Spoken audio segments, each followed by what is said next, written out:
not let artificial intelligence put society on autopilot.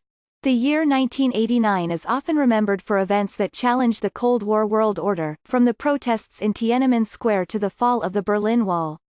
It is less well remembered for what is considered the birth of the World Wide Web.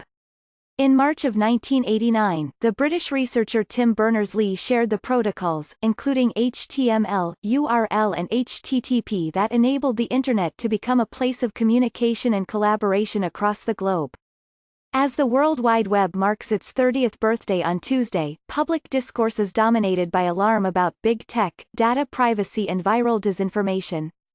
Tech executives have been called to testify before Congress. A popular campaign dissuaded Amazon from opening a second headquarters in New York, and the United Kingdom is going after social media companies that it calls digital gangsters. Implicit in this tech lash is nostalgia for a more innocent online era. But longing for a return to the Internet's yesteryears isn't constructive. In the early days, access to the web was expensive and exclusive, and it was not reflective or inclusive of society as a whole.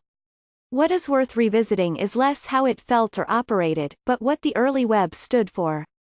Those first principles of creativity, connection and collaboration are worth reconsidering today as we reflect on the past and the future promise of our digitized society. The early days of the Internet were febrile with dreams about how it might transform our world, connecting the planet and democratizing access to knowledge and power. It has certainly affected great change, if not always what its founders anticipated. If a new democratic global commons didn't quite emerge, a new demos certainly did, an Internet of people who created it, shared it and reciprocated in its use.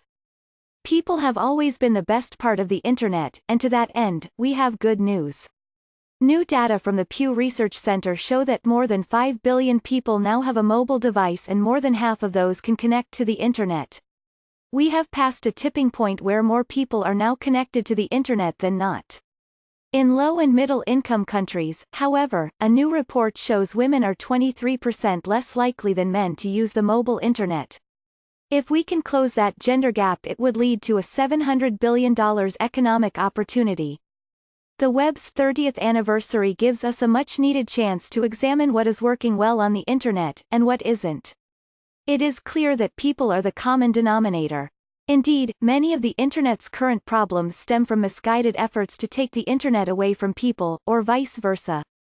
Sometimes this happens for geopolitical reasons.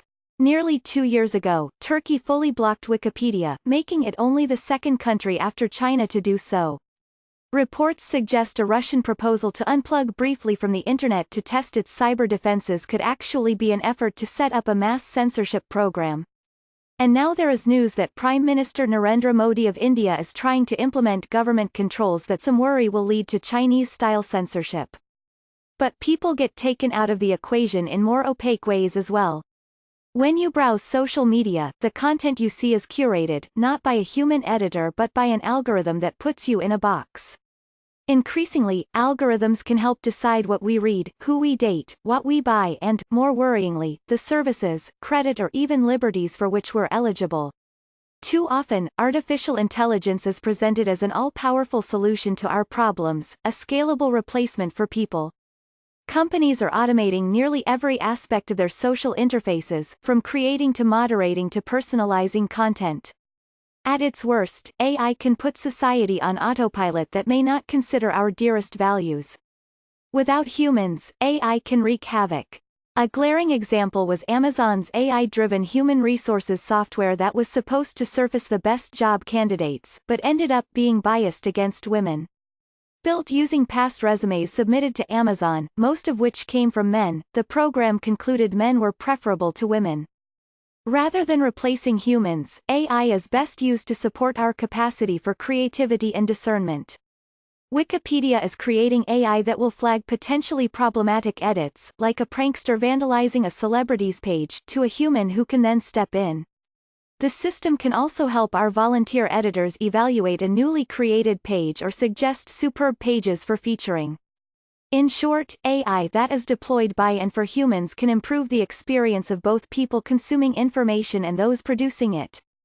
Our collective wisdom is perhaps one of humanity's greatest accomplishments, one built collaboratively across ages, geographies and cultures. Over the long run, knowledge, like water, proves more powerful than every vessel that seeks to contain it. This is because people, no matter where they are, no matter from where they come, possess intrinsic curiosity, creative souls and inquiring minds. It is clear that the right to inquiry is universal, recognized by the United Nations as applying online as well as off. But today, censorship is only part of the challenge. Without people in the loop, we risk losing the web's fundamental humanity. If the best part of the web is indeed people, then we must keep them at the center of every policy decision and platform design.